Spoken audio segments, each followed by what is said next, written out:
Hi everybody and welcome back to the homestead.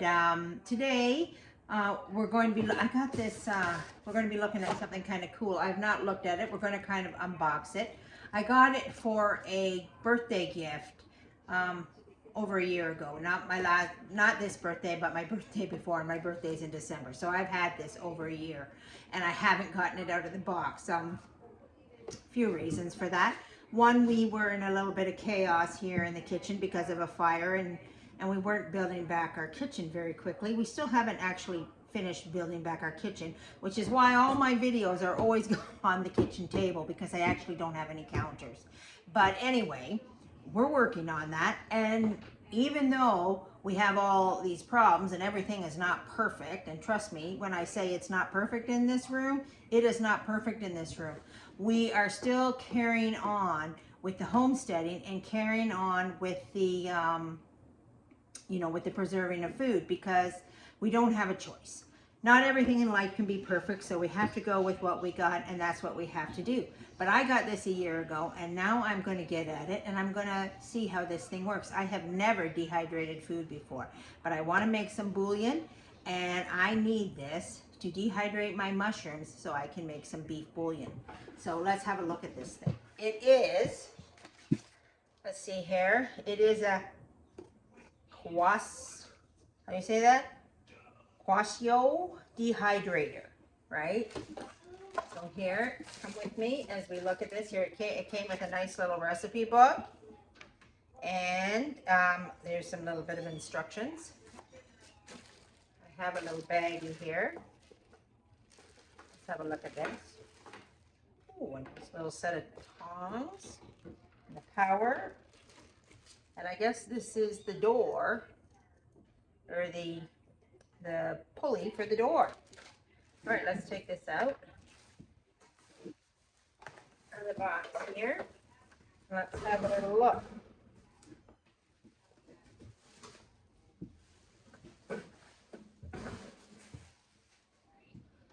Okay, this is the back. That's the front.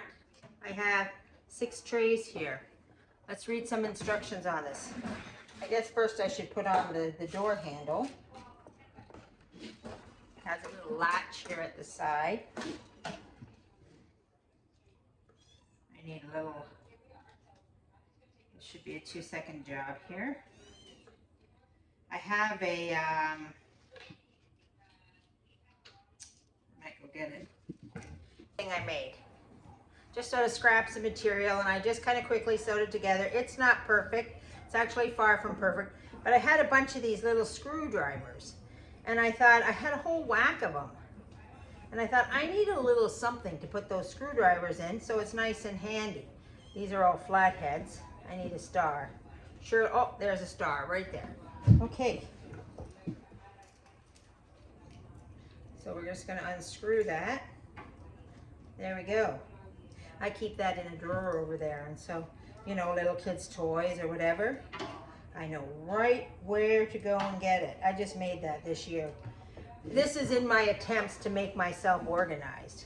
I'm not actually that great of an organized person.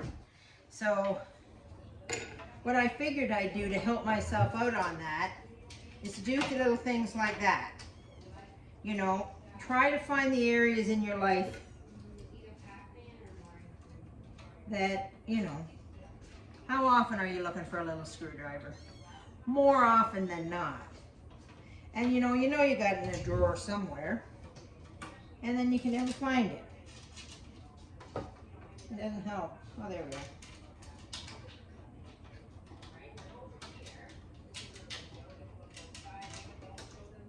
And this way,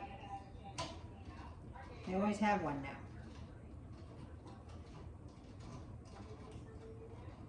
And again, like I said, that little thing's not perfect. I didn't even use a ruler. I just slapped it together and eyeballed it up. I do sewing, but I'm not a perfectionist at it. There are certainly a lot more people that are way better at it than I am. But I do like to do the little things to make life just a little bit more easier. And trust me, we have enough issues in the day. Okay, so we got that job done. It says here, okay, so we put the doorknob on. It says please wipe the oil on the surface of the machine off with a rag before using it. This oil is used for the maintenance of machines. Okay. I don't know what are they talking about? What surface? Am I the only one that has problems with instructions? Are they mean the inside? Do they mean the outside? What do they mean? Well, let's, I don't actually feel any oil, but we're gonna go get a cloth and we're gonna go wipe this down. Just for, okay, I got myself a rag, and it is actually clean. And I'm going to wipe down this whole thing. I don't exactly know what they mean by the surface, but here, let's give it all a wipe. We'll give all these things a wipe. Does anybody else have troubles with instructions? I think that's why a lot of people, you know, don't read the instructions. Because they're like, I don't understand them anyway, why bother? I have to figure it out myself. But here, we're giving this a wipe. There's a little tray in here. We're just going to wipe out the insides. There we go. Wipe this little tray. By the way, I've not felt any oil. I've not felt anything. It feels perfectly clean to me. But we're just following the instructions. And we'll put this in here.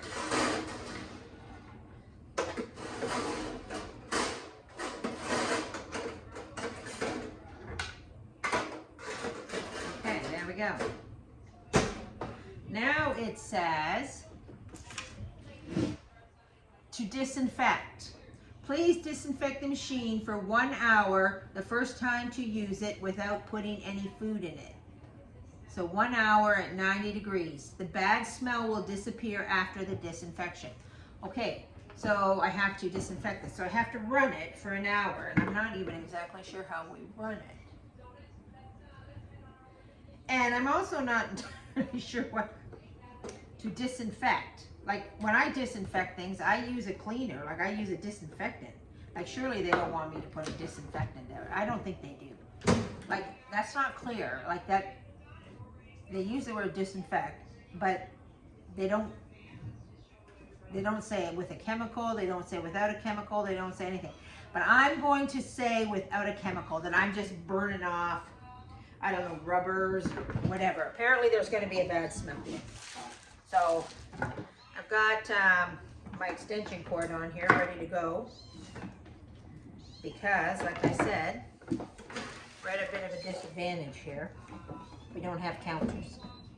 Okay, there we go. All right.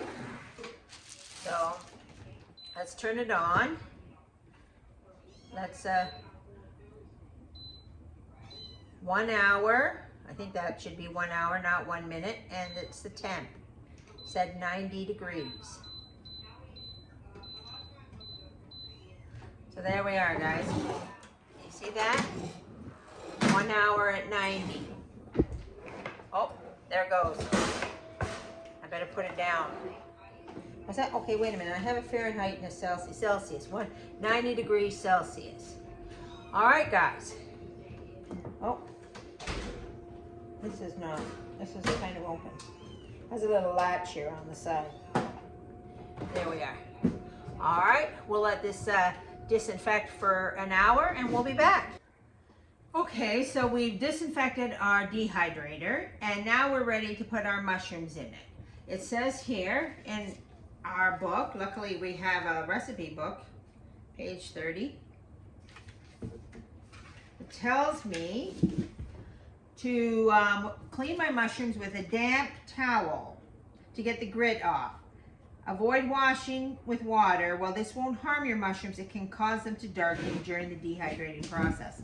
I went ahead and washed my mushrooms because I thought I wasn't really worried about them getting dark because I'm making beef bouillon. And so I want my end product to actually be dark. So I thought I'm just gonna go ahead and wash them, be easier. Okay, so it says remove any stems that are tough or stalks and save them to make veggie stock. And we've made stock with mushrooms before, so we know how to do that. I probably won't bother. I do have a little bag in the freezer of odd bits and ends of vegetables and stuff, because I'm going to make a vegetable stock soon. So if I have any little bits left over, I'm going to add it to that baggie. And and then with a sharp knife, cut the mushrooms into 1/4 inch slices and put them on the tray, on the dehydrating tray. So here's our tray, and we have 6 of these trays. So we're just going to go ahead and, you know, cut these 1/4 inch thick, and then we're going to lay them out on the tray like that. Okay, I cut a few already.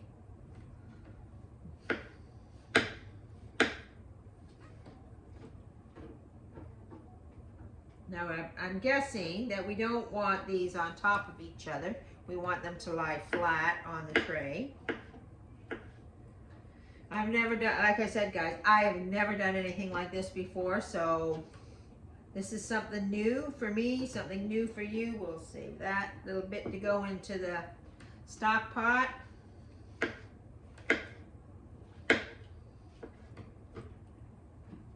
And when these are dehydrated, we're going to grind them. So we're not really overly concerned with how pretty they look. I think we just want to make sure we got our whole tray covered. Kind of hiding that from you. I should put it up here so you can see.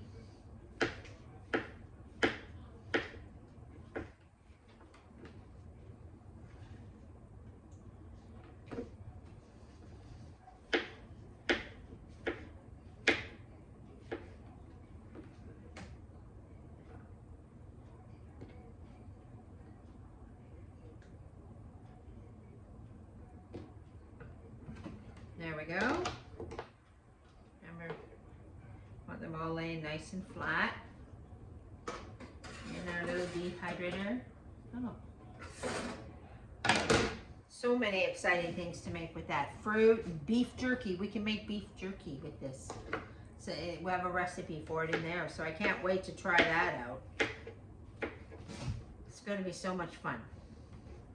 Now remember, I got this for my birthday. If you make yourself a little wish list, if you don't have all these tools, that's what I do. Like, you know, sometimes I have my children, they don't know what to get me for, you know, my birthday or Christmas, and I just say, oh, anything homesteading. But if you have a little wish list, and you maybe your husband or your children or your mother or whoever buys you gifts,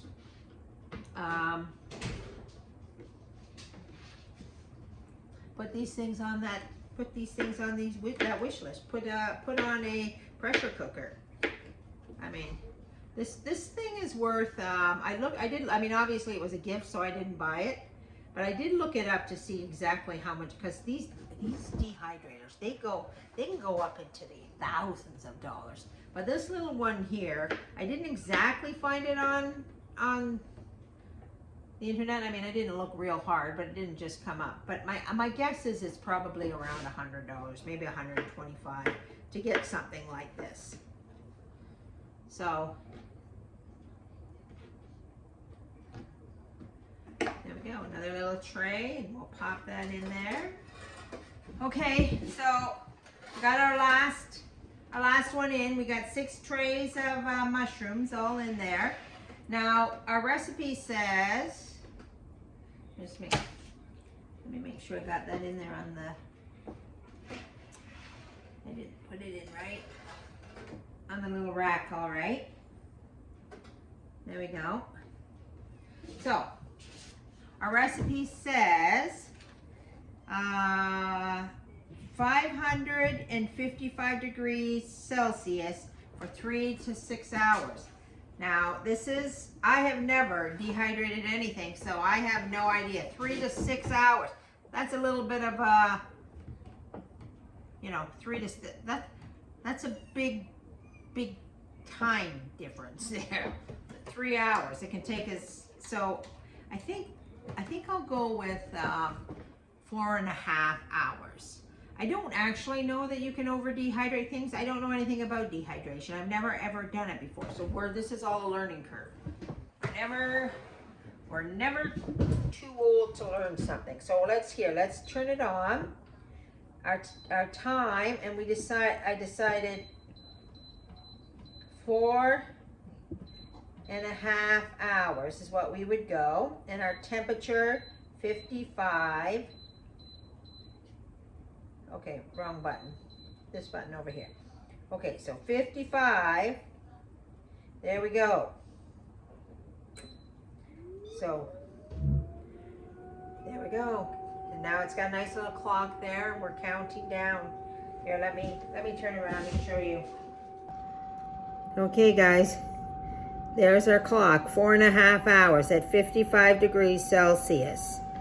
So we'll check in, and I also don't know if I decide it's not enough, if I can just add more time to the dehydrator or not. But we'll find out. We'll see what happens, okay? We'll keep you posted. Okay, everybody, we've had our mushrooms, they've dehydrated, and now they actually took longer than 4.5 hours. They went the full 6 hours.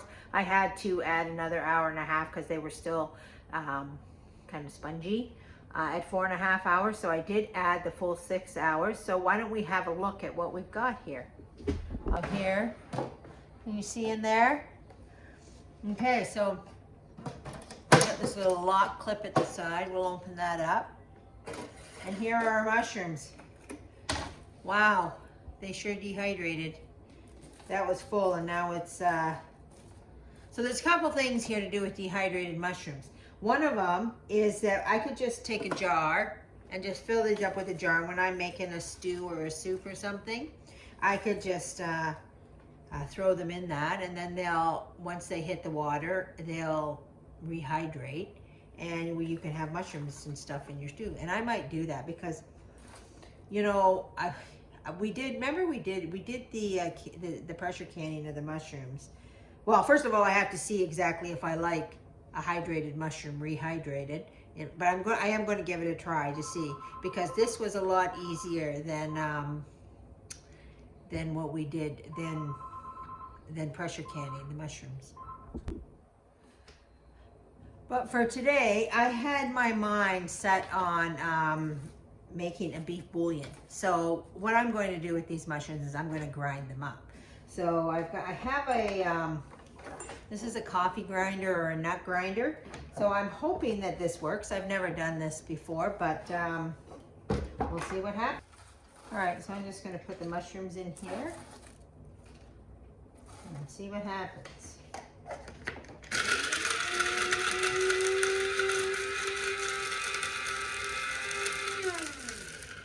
Let's see.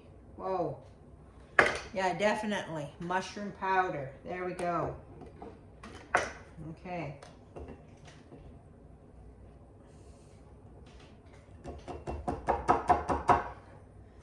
Wow. Okay, not bad. Not bad. When I saw how small these mushrooms were, I thought, wow, we're not going to end up with very much powder to make our bouillon. Remember, there's a couple things to keep in mind. These mushrooms, they were on sale. They cost us $5 for that big container of mushrooms. We don't want to waste any of it, so we'll get it all in there.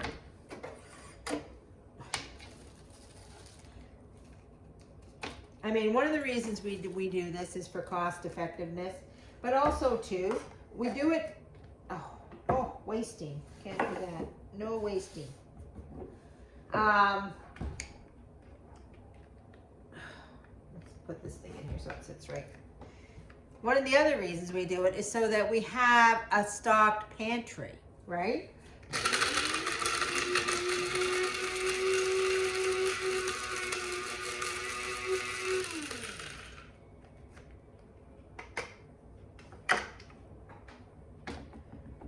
I should,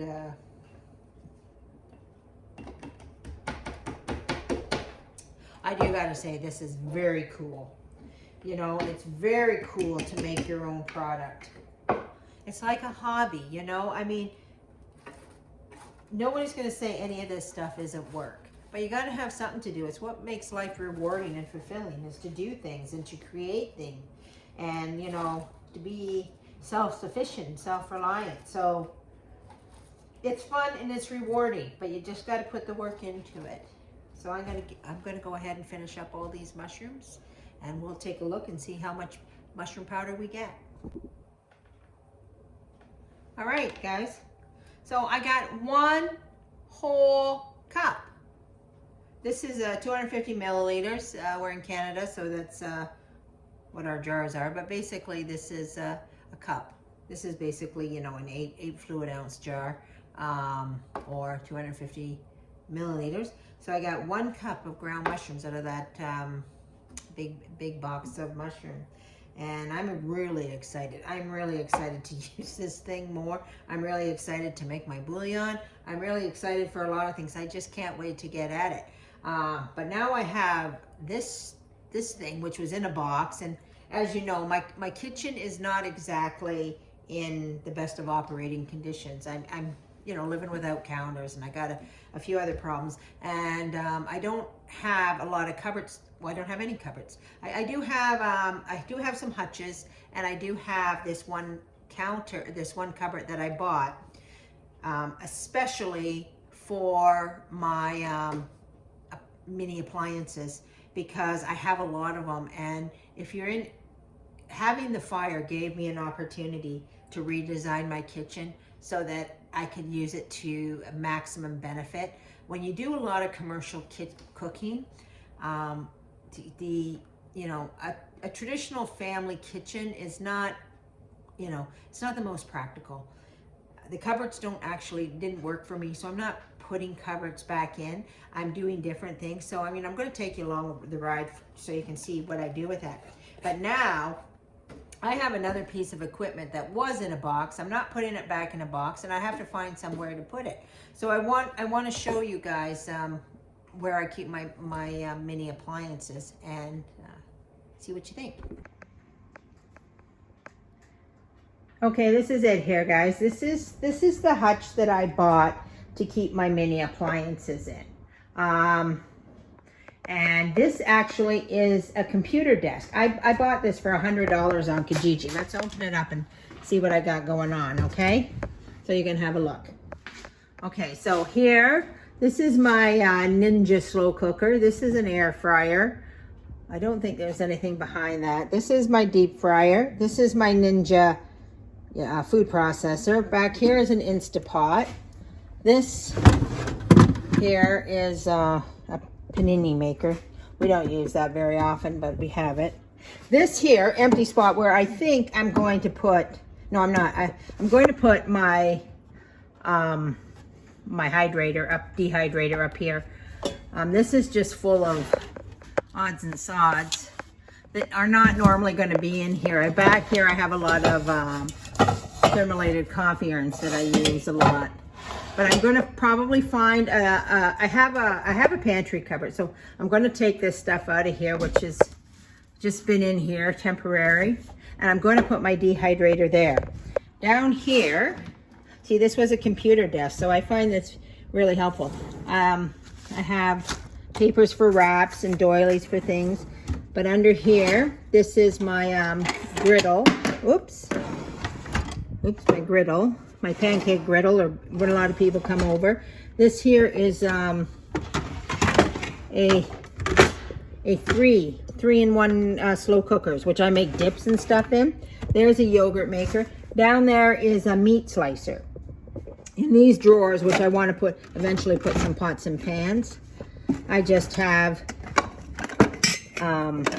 things like noodles in my jars, and that's oatmeal. What is that? Icing sugar, maybe? Yeah, icing sugar, probably. Okay. And up here, this is where I keep our daily eggs. If we get a surplus of eggs, I put them in cartons and give them to people. But this is where I keep the eggs that we buy. We don't keep the eggs in the fridge because they have a coating on them. And they're better if they're just kept on the shelf. Here, this little thing is all my odds and sods. This is a temperature maker. Spoons for these particular pots. Over here, I just have some green tea.